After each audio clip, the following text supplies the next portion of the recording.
And welcome to a new Retro Core, and in today's show, as mentioned at the end of the last show, we're going to be taking a look at some 16-bit vertical shooters. Now, I know technically the PC Engine is an 8-bit machine, but a lot of people connect it with its 16-bit age, so we're going to include it in today's show. Talking about PC Engine, for the PC Engine we've got Final Zone 2, which is actually a direct sequel to the first Final Zone, not the Mega Drive Final Zone game, which was sort of like an offshoot of the series. We've also got Final Soldier, another Final. This one's on HuCard. And we've got Psychic Storm, one of the cheap shoot-em-ups for the system, but is it any good? Well, we'll find out. For the Super Famicom, we're going to take a look at something a little bit different. We've got a Kikikaikai, known as Pocky and Rocky in the West. Don't really like that name, but this is the Japanese version. And we're going to take a look at that. We've also got Poppin' Twinbee, a cute-em-up as they're known. Another nice vertical shooter. And probably one of the best vertical shooters of the age, we've got Musha Aleste, or Super Aleste, depending on how you want to pronounce it. Although the correct way is Super Aleste, or Alesta, if you take the katakana into account. And also for the Mega Drive, we've got some classics as well. We've got Slap Fight MD, classic one there. We got another Aleste game. This is Musha Aleste. And we've got Elemental Master.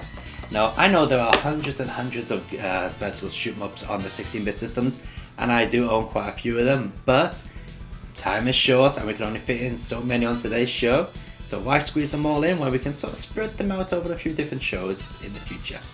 So first of all, let's start off with the PC Engine games and take a look at Psychic Storm. Is it any good?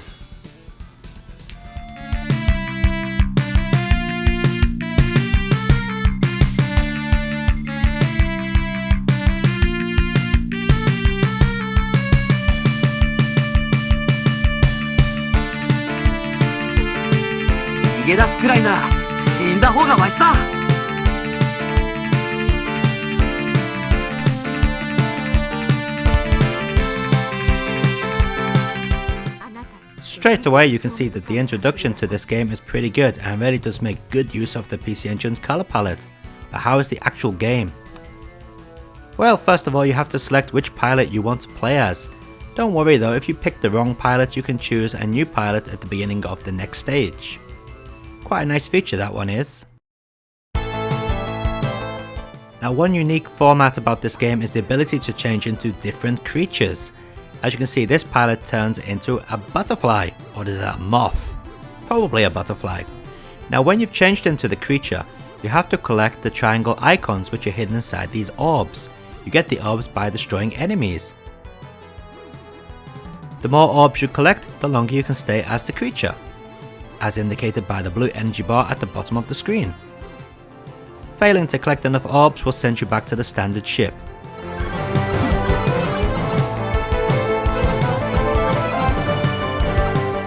Now the game has many things which I do like about it, especially the soundtrack. I really do like the soundtrack to this game. Not too sure why, but it just seems right for the game. Unfortunately, I'm not too keen on the enemy patterns. They seem to be very dull and pretty much standard. No imagination whatsoever. The boss battles, however, are pretty good, although not too taxing. Although the boss sizes are pretty impressive. As for the actual stages, well, the first stage starts off quite nice, flying across the city, but after that it just seems to fall down a big dark hole. Each stage is split up into two sections, one above the main area, and then you sort of fly lower and fly closer to the ground, although you don't actually see this transition, it just sort of changes.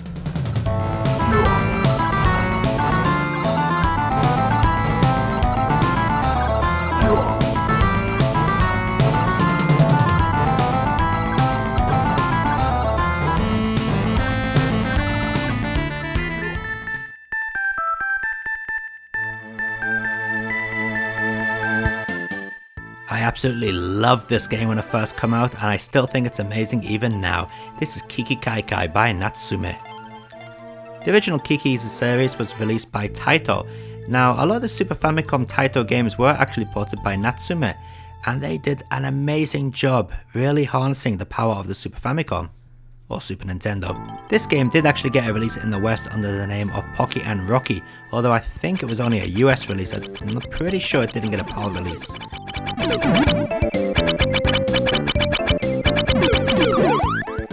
So the aim of the game is pretty simple. You play as Kiki the Witch, or the raccoon whose name I can't remember right now. And basically you take to the stages and blast everything in sight. When playing as Kiki, the weapons you have are either a fire projectile or a special amulet, I suppose you'd call it, which is basically a piece of paper with a magical or mythical text on it, which you can fire out. Each weapon can be powered up to 3 times. As well as that, you also have some sort of barrier attack, which in this case is a special wand which is used to wish off evil spirits, again made of bamboo and paper.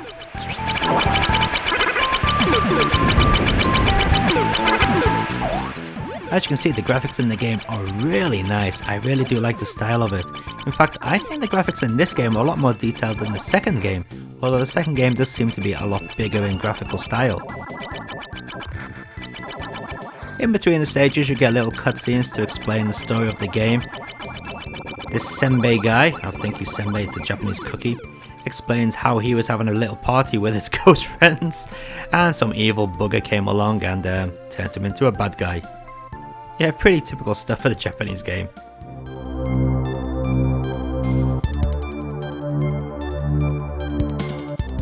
Now it must be said that this game is certainly not easy. Those who like to just bum right through the games without taking any thought or whatsoever will find this game quite challenging. But if you do plan your routes and take notice of what's happening on screen, you will not have too much trouble playing this game. But that's not to say it's going to be a walk in the park, because it certainly is a challenge.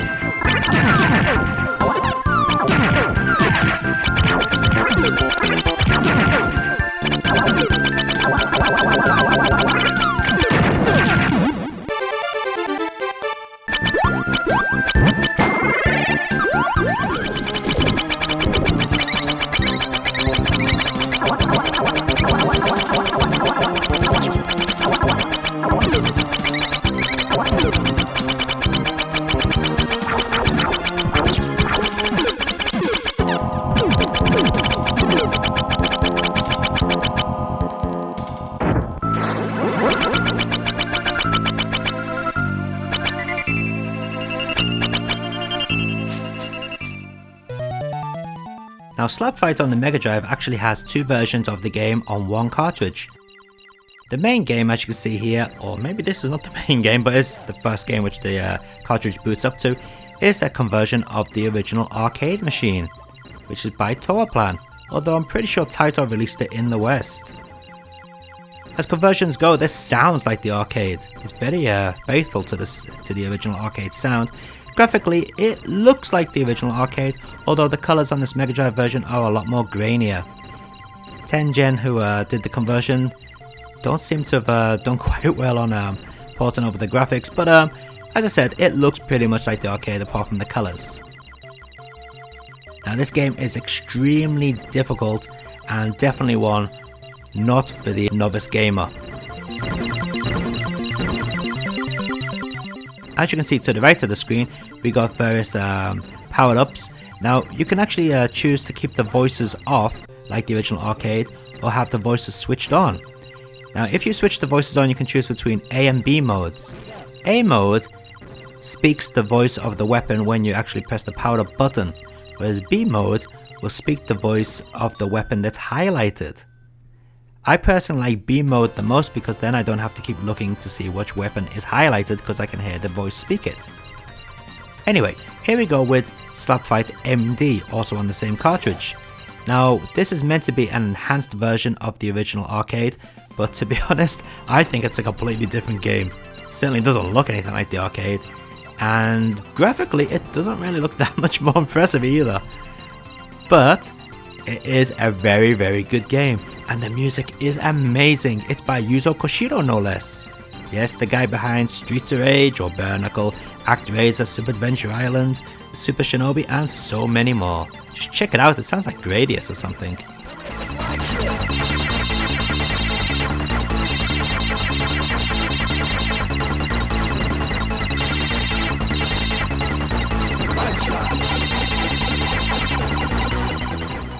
Again, like the original Slap Fight game on the same cartridge, this is extremely tough and very, very challenging, and definitely a shooter that'll have you pulling out your hair. I'm playing this on easy mode at the moment, and it's so difficult. As you can see at the moment, I'm on stage 29 or 129. So basically, you don't actually have stages one after each other. The game is just one great big massive long stage, and it just goes on and on and on.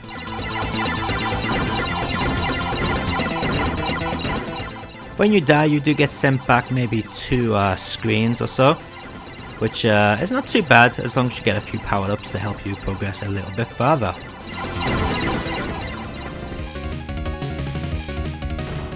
Okay, and back to the PC Engine with a bit of Final Soldier, one of Hudson Soft's caravan shooting games. Like all the caravan shooting games, this offers a 2-minute and 5-minute score attack modes, but we're just going to look at the main game.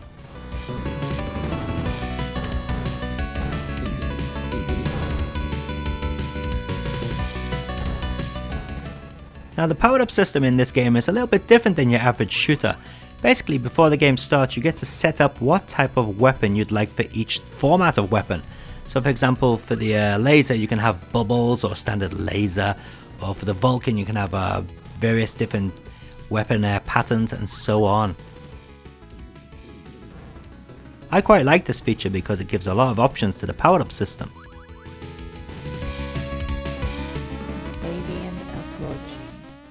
As you can see, I've got the laser, but it looks like a load of bubbles, and personally I think this is the best weapon in the game because it just takes away everything in front of it.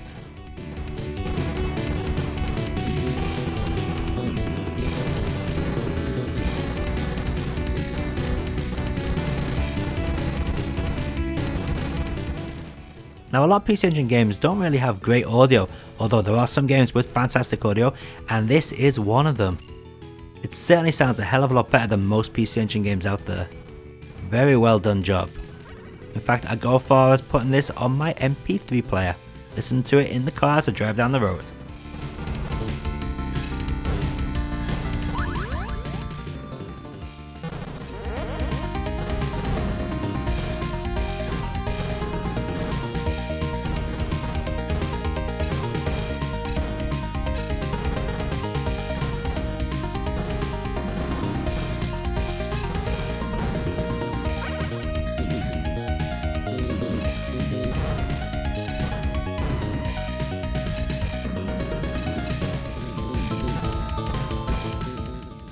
Now unfortunately, this game being on the PC Engine does lack some basic graphical effects such as parallax scrolling, but it does have one really nice effect when you complete a boss, and that's where the whole screen turns into like a load of warpy colours and warps you to the next stage, as you can see right now.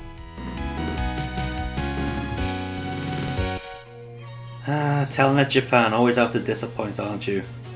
There's a reason why Psychic Storm is cheap, and that's because it's a bit mediocre. I mean, it's got some nice ideas, being able to change into different forms and whatever, but overall, it's your typical Telenet game.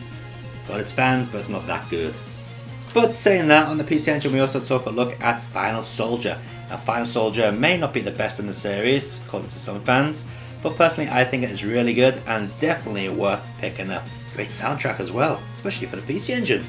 On the Mega Drive we took a look at Slap Fight. Now the original arcade by Topan was a good game. This Mega Drive version by Tengen is actually very impressive, and funny thing is, Tengen made a lot of really poor conversions for the Nintendo Entertainment System, but a lot of their Mega Drive ports are really good. It's amazing how much quality they could produce on a 16-bit system. And finally we did take a look at Kikikaikai. And this is a game I've loved since day one. I remember buying this on import, I think it was like £80 or something ridiculous like that when it first came out, which is probably pretty similar to the Japanese retail price actually, since I think cartridge games were around about 7,800 yen to 9,800 yen back then. But anyway, this conversion by Natsume is a very good conversion. In fact, most of Natsume's games on the Famicom, Super Famicom I should say, are of really high quality. And I'm actually glad they handled it and not Taito themselves, because Taito probably would have ballsed it up quite a bit. So an excellent game, well worth picking up. So let's take a look at the next selection of games we have in today's vertical shooting special. A game that boots up in mono sound for some strange reason. This is Musha Aleste.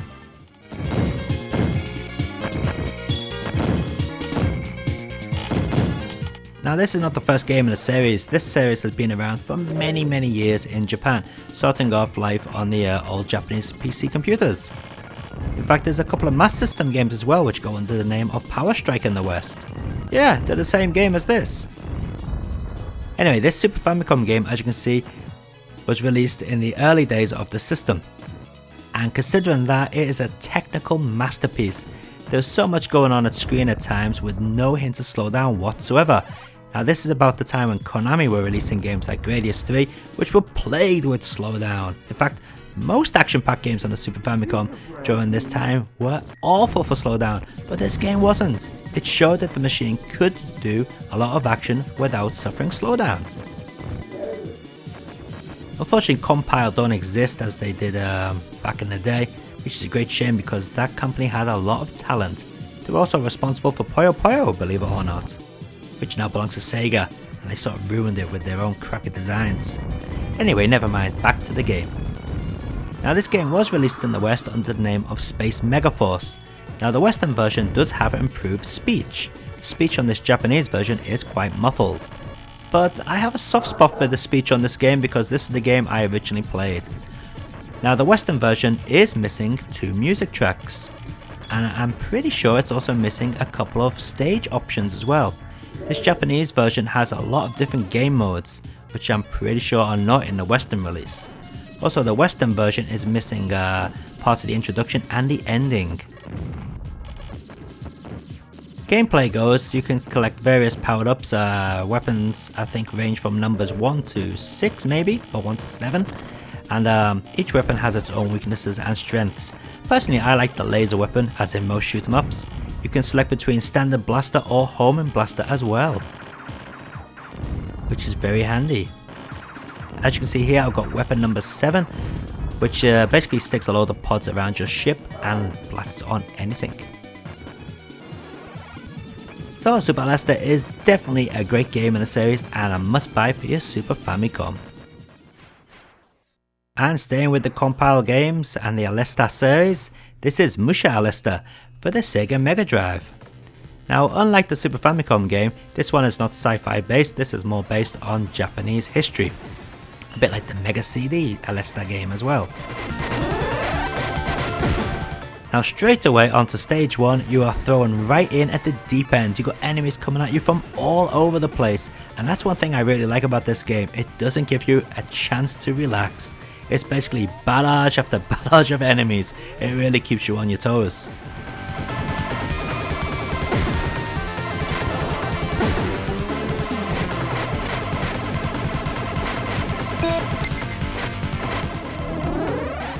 The weapon system is quite similar to that in Musha Aleste. You collect certain icons that give you different weapons, and you power them up by collecting different icons.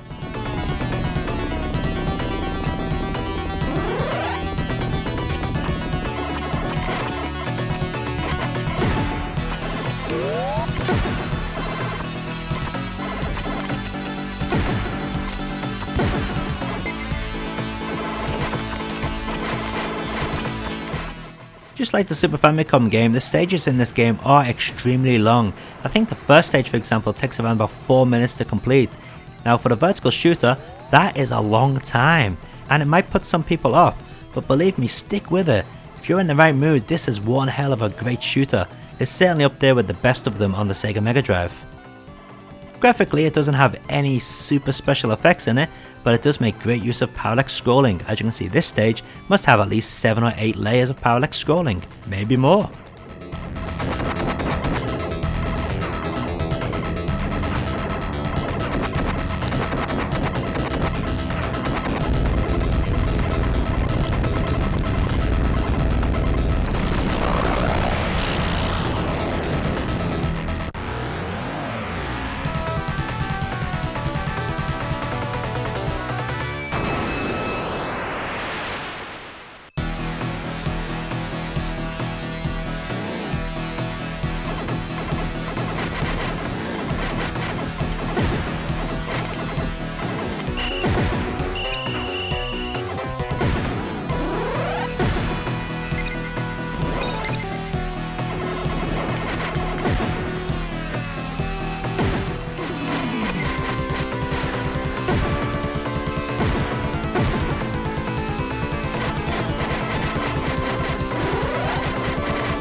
Final Zone 2.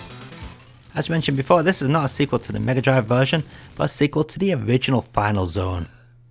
Now,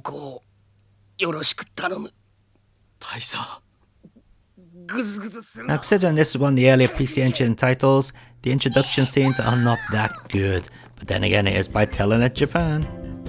Company of mediocre games, although I quite like some of their games. Anyway, unlike the Mega Drive game, this is not some sort of weird isometric viewpoint shoot 'em up starring mechs. This is a basic Commando clone starring people in mech suits, or armoured suits. And a very difficult game at that.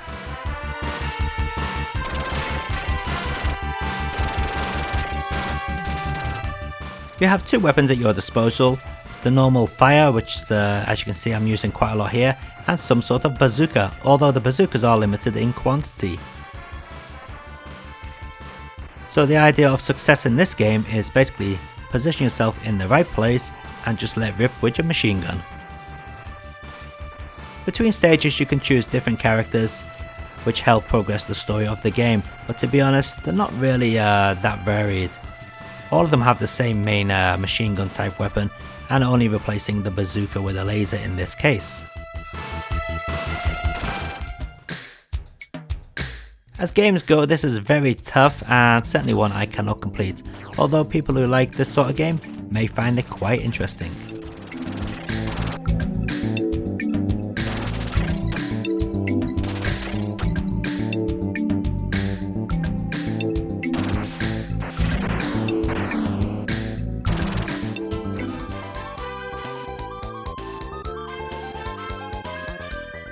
Poppin' Twinbee from Konami. Now Konami were the kings of games on the Super Famicom in my opinion, and I wouldn't be surprised if a lot of people responsible for this game went off to form Treasure. Yeah, that's right, Treasure is basically made up of the best people from Konami, which is why Konami turned to crap after the year 2000 or so. Well, maybe not crap, but not as good as they used to be. So here we go with Poppin' Twinbee.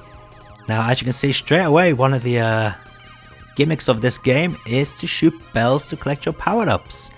Now a lot of people hate this system and a lot of people love this system. Personally I'm on the not quite too fond of it group of people here.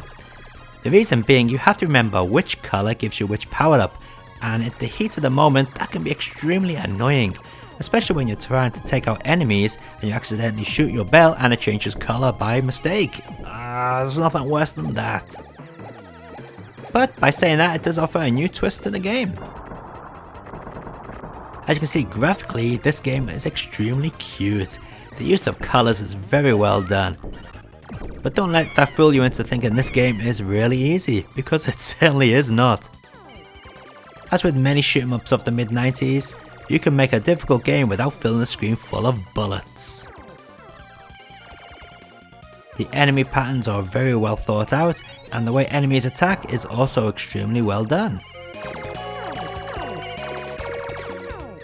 Another thing I have to admit that I do really like about this game is the music. It's certainly not the sort of stuff I'd listen to on an MP3 player, but for the game, it's really good. It does give you the correct atmosphere for the actual graphical look of the game.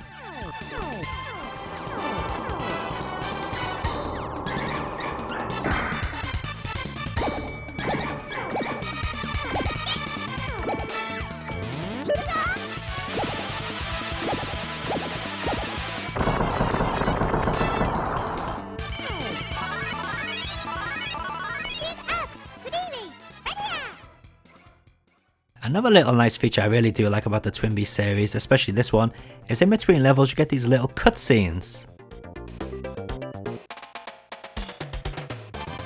Now these cutscenes are basically to give the game a more anime style feel. Because a lot of Japanese animes do have these cutscenes between the commercial breaks. Or they used to, I'm not sure if they still do.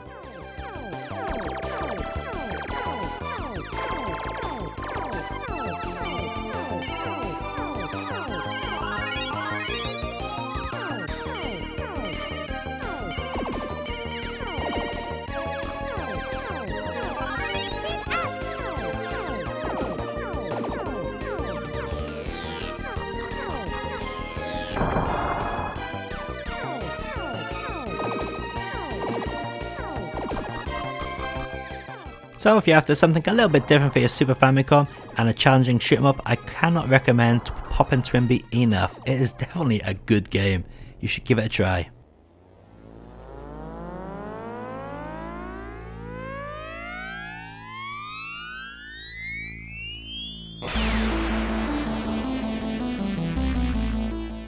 Oh yes, the masters of Mega Drive audio, Technosoft, bring us a vertical shooter with a difference. This is Elemental Master.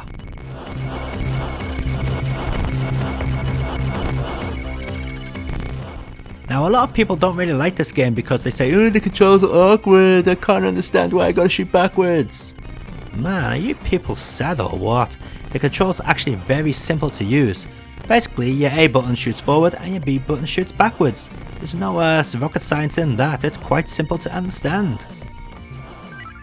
Basically what we have here is a vertical scrolling shooter where you shoot forwards and backwards, and it's extremely challenging. Set in a mythical world, the idea is to take out the beasts at the end of each stage and rescue the fairies at the end of the game. Although your brother is a bit of a bastard and he's the one who set up all this stuff to go after you. Once you finish the first stage, you rescue one of the pixies or the fairies, and she will aid you in your quest to take down your brother.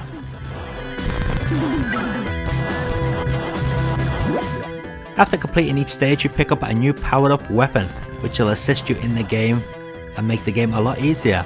And one thing I really do like about the game is each stage has its own unique feel. You can see in this stage we're in the forest, and you have trees which cover up an awful lot of portions of the stage, making it difficult to see what's going on.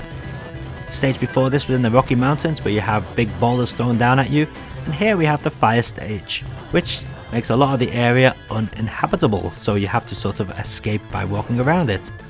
And of course we have the wind stage, you've got to have a wind stage, which has a lot of wind blowing you backwards and forwards throughout the area.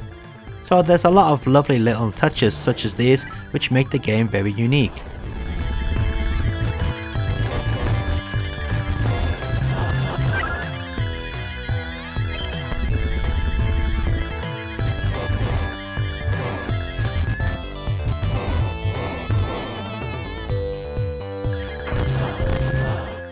Now in Japan this game is starting to get a little bit expensive now. It used to be really dirt cheap, but these days a good quality copy of Elemental Master is going to set you back around about 3,000 yen, whereas in the past you could get it for 500 yen easily.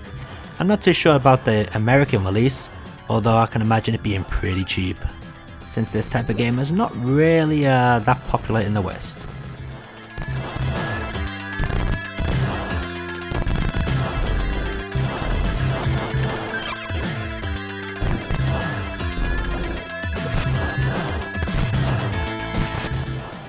So some pretty interesting games in the second part of the show there. Again, we had another PC Engine CD-ROM title, which is Final Zone 2, and that was a pretty good game, although a little bit difficult for my tastes. Maybe when I was younger I could have completed it, but these days I got no chance. It's too difficult for me, I'm too impatient. We also took a look at Musha Aleste, or Aliste, or Aleste, however you want to pronounce it, but the correct way is Alesta. So as it says up there in katakana, yes. Anyway, so we took a look at this. This is from Compile. Now Compile do produce all the Alesta games for various systems, although they don't seem to be able to make their mind up on what type of format they're going to be using in the games. This one, like the Mega CD game, is sort of based on Japanese mythology, or not mythology, Japanese history, using a lot of styles from the ancient Edo period and so on. Whereas the Super Famicom game is a lot more sci-fi like. In fact, it's not a lot more sci-fi like, it is a sci-fi based shooter and an excellent game. And what's so amazing about this, as mentioned in the video, is that it's got so much going on and there's not a single hint of slowdown. Compile really did do a good job in programming this game, an excellent shooter. Also on the Super Famicom we took a look at Pocky and Twinbee, another cutie shoot 'em up for the Super Famicom, this time from Konami. And again, an excellent game in the series, and it's pretty good overall. Whether you like shoot 'em ups or not, you should certainly check it out. I'm pretty sure you'll enjoy this one. And finally we ended the show with Technosoft. Now Technosoft makes some amazing music in their games, and Elemental Master is no exception. Some people don't really like this game because of the way the controls work, using one button to fire forward and one button to fire back, but believe me, once you get used to the way the controls work, this is an excellent shoot 'em up, and one that should be in every Mega Drive fan's collection. And best of all, it was also released stateside. Not sure if it got a PAL release though. So it is pretty easy to pick up, although the Japanese version does have the much better artwork as usual. Okay, so that's all we got time for in this show of Retrocore. Coming up in the next show, we're going to be taking a look at some of the more obscure 2D beat-em-ups. Yeah, there's quite a few of them out there. So there'll be no Street Fighter, no bloody Mortal Kombat, and probably no SNK games either, unless it's a really obscure one. So be sure to check out the next show when it becomes available. Who knows, maybe next month. And in the meantime, don't forget to check out the Battle of the Ports videos, which you can see up on YouTube and the official Retrocore Battle of the Ports site. Until next time, keep on gaming.